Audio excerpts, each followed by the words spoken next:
Odisha stamp vendor महासंघर एठी साधारण सभा पूरी टाउन हॉल रे होची।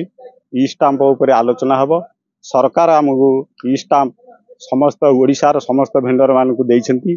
से बाबत रे तत्सहित हमर भेंडर मानकर अनेक समस्या रही अछि। विभिन्न प्रकार समस्या रही अछि से विषय रे मध्य आलोचना करा जिवो। तत्सहित आउरी अनेक मध्य कथा अछि से विषय ए टाउन हॉल रे आलोचना करा जिवो। उक्त साधारण सभा रे हमर ओडिशार समस्त स्टाम्प भेंडर माने आसी जोग देइछंती। संबलपुर रायगड़ा कोरापुट ठारू धरिकी एंटायर ओडिशार समस्त आछंती। तेणु सुरखुरु रे सभा कार्य वर्तमान आरंभ हेइची। समस्त विषय वस्तु एठरे आलोचना करा जिवो। ई स्टाम्प गवर्नमेंट डायरेक्ट आमुको आगुरु देइ नथला।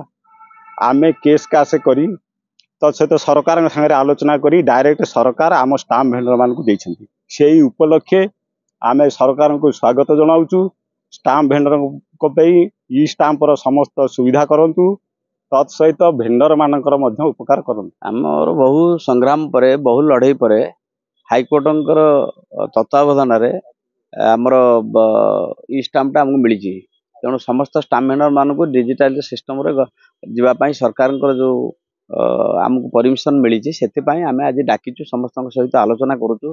गोटे ट्रेनिंग कैंप टाइप रो समस्त केमती किभली भाव सुरखुर नहीं स्टाम्पटा चलेबे। एवं या सहित आमर दाबी रही सरकार पाखे जो जगह मानक स्टाम्प मिलूनी सबू छोट स्टाम्प ठार बड़ स्टाम्प पर्यंत ताहाक सबुदिन जारी रखिए एवं समस्त सफिशिएंट स्टाम्प जोगेदेवे। तत्सहित आम जो जो जगह मानक बसिक ई स्टाम्प बिकिबू सेठी आमको सब घर जोगेदेवे। ये सब विभिन्न दाबी नहीं आम ये बाबद संघरे यहाँ गोटे आम आलोचना चली से बाबद आम समस्त स्टाम्प भेंडर मान ऑल ओडिशा डाकिचु। ई स्टाम्पटा आमर जो सरकार आगु स्टॉक होल्डिंग कॉर्पोरेशन दौला आम हाईकोर्ट रे केस कला परे सरकार आमको बर्तमान देइछंती एवं ई स्टाम्प बिकिया आम समस्त प्रकार प्रयास जारी रखीचु। किंतु ई स्टाम्पटा को जेहेतु आम आगु बिकी नथिलु बर्तमान आम किभली भाव बिकिबू सरलीकरण हबो एवं समस्त सबु भेंडर मान बिकी पारिबे आ समस्त ए कथाटा को जानि पारिबे आ सहयोग करने सरकार पाखे आम निवेदन करूँ।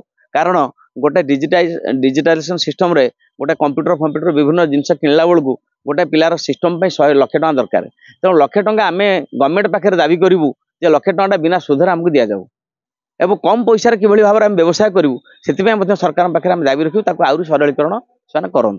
यह हूँ कथा।